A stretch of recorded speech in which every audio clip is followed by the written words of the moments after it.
5ই August ছিল অর্থনীতি মুক্তির জন্য এক যুদ্ধ।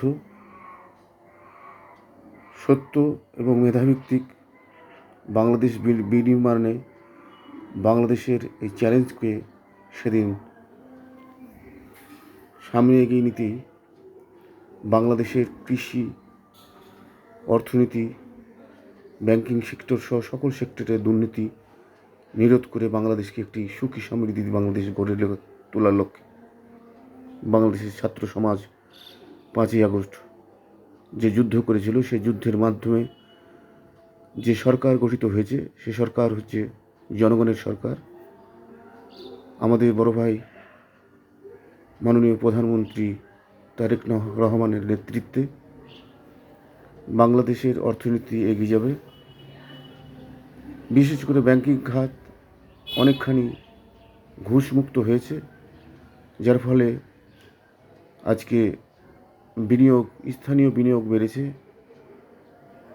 ঋণ প্রবাহ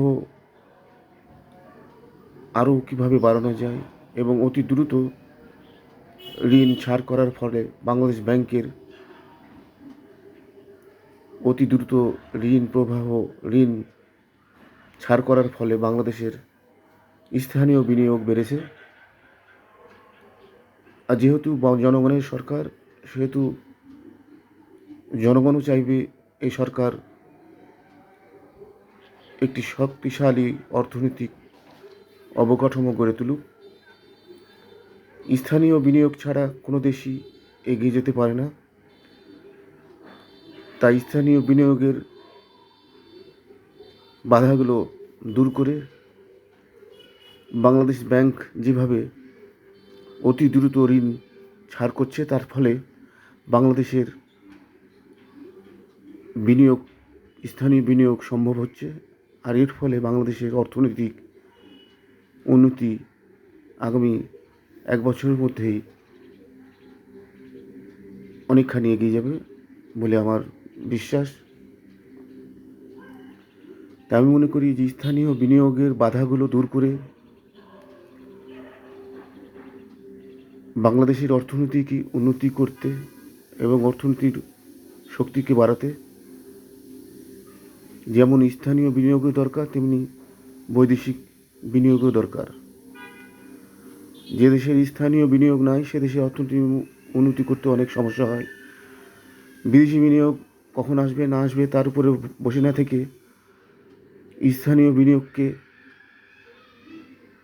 এগিয়ে নিতে বাংলাদেশের বাংলাদেশ ব্যাংকে আরও শক্তিশালী করে অতি দ্রুত ঋণ ছাড় করে বাংলাদেশের বর্তমান বিনিয়োগকে আরও এগিয়ে নেওয়া। তবে জুলাই যোদ্ধা যে আশা নিয়ে ফ্যাসিস্ট সরকারের বিরুদ্ধে যুদ্ধ করে এদেশ স্বাধীন করেছে, সে আশা পূর্ণ হলে বাংলাদেশের একজন 1000 কোটি 10,000 কোটি টাকা ঋণ নিয়ে বিদেশে চলে যায়, কিন্তু দেশের জনগণ ঋণের অভাবে স্থানীয় বিনিয়োগ করতে পারে না, যার ফলে দেশের অর্থনীতি পঙ্গু হয়ে যায়। ফ্যাসিস্ট সরকারের সময়ে অর্থনীতি পঙ্গু করে দেওয়া, ফ্যাসিস্ট সরকার যেভাবে অর্থনীতি পঙ্গু করে দিয়েছিল, হাজার হাজার কোটি টাকা বিদেশে পাচার করে ব্যাংক শূন্য করে ব্যাংকের অর্থ বিদেশে পাচার করে বাংলাদেশকে একটি পঙ্গু রাষ্ট্রে পরিণত করতে চেয়েছিল। সেখান থেকে ঘুরে দাঁড়ানোর কাজটি জুলাই যোদ্ধা করেছে, যার ফলে আজকে জুলাই যোদ্ধাদের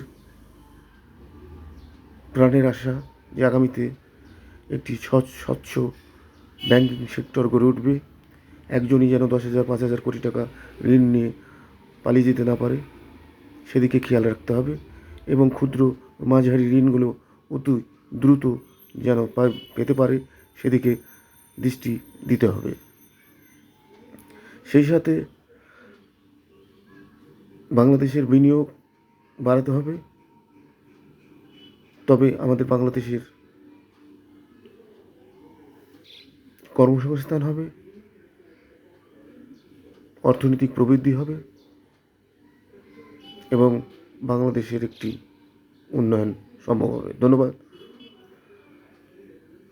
জুলাই যোদ্ধাদের আত্মার, যারা শহীদ হয়েছেন জুলাই যোদ্ধা, তাদের আত্মার মাগফিরাত কামনা করি এবং যারা জুলাই যোদ্ধা আমার মতন, আমরা জুলাই যোদ্ধা হিসেবে যুদ্ধ করেছি দেশের স্বার্থে, কিন্তু দেশের কাছে আমরা কিছুই চাই না।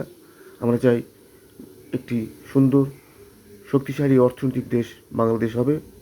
এই আশা রেখেই জুলাই যোদ্ধাদের আরেকবার স্যালুট জানিয়ে এবং শহীদ জুলাই যোদ্ধাদের আত্মার মাগফিরাত কামনা করে, বর্তমান সরকার উন্নতি কামনা করে, বর্তমান সরকারের সার্বিক উন্নতি কামনা করে আমি বিদায় নিচ্ছি আপনাদের সামনে থেকে।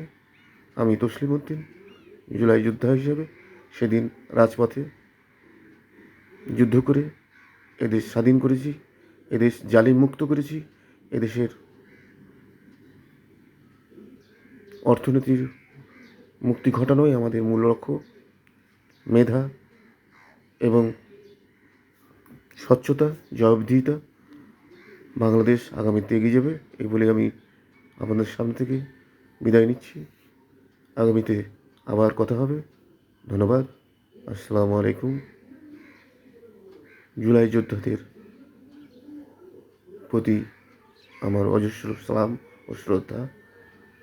বর্তমান সরকার এগিয়ে যাক এই কামনা করে। ধন্যবাদ। আসসালামু আলাইকুম।